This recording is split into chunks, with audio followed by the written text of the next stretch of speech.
I have this little story for you that I hope you stick around till the end. My great-grandparents were immigrants. They moved here from Poland in the very early 20th century. Like, my grandfather was born here in, I believe it was 1918, maybe 1917.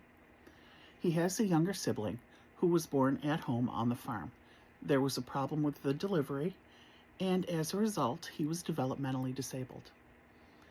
At a certain point, my great-grandparents decided to send him to a residential school that on paper was claiming that they would teach him the skills that he needed to the best of his ability.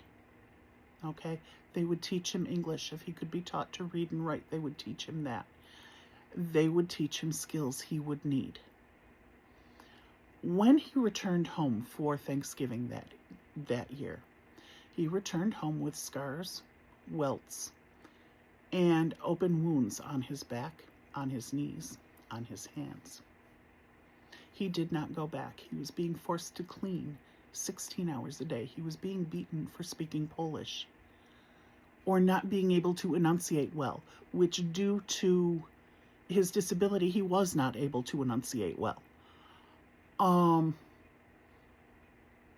My great-grandparents decided to keep him at home after that,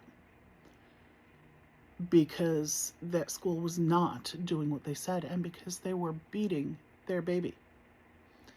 Now, the reason for this story is twofold. First, a reminder that we can all learn better and do better. When I first heard about the Indigenous residential schools, that was my thought. That it was similar to what my uncle went through. But there are some key differences. My great-grandparents had a choice. He could come home and visit. My great-grandparents could say no. With the Indigenous population and the residential schools in Canada and the US, there was no choice. The babies were taken from their homes, from their families, from the care of people who loved them, from their communities. They were brought to these schools to be taught. They were not. They were often abused and neglected, and so many were never did not grow to adulthood, never able to come home. And they are still on those campuses. There are families still petitioning to have the remains of family members returned to them so they can be buried with family. This is the reason that September 30th is so very important. This is the reason that Canada's National, I'm just making sure I have the right name, National Truth and Reconciliation Day is so very important.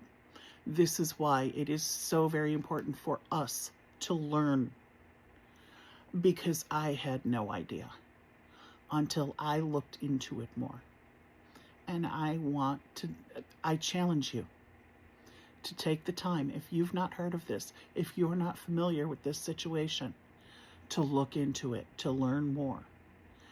It was not a banner period in the history of either the US or Canada, but it is a thing that we can learn to do better about. Better in our dealings with Indigenous populations. Better in our dealings with the truths of our past. With the truths of the origins of this country and what it's been built on.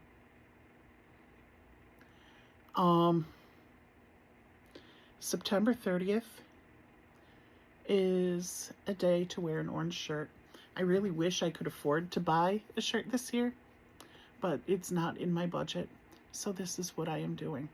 I am doing my best to share this information. Look into it. Learn about the National Truth and Reconciliation Day. Learn about the Indigenous residential schools.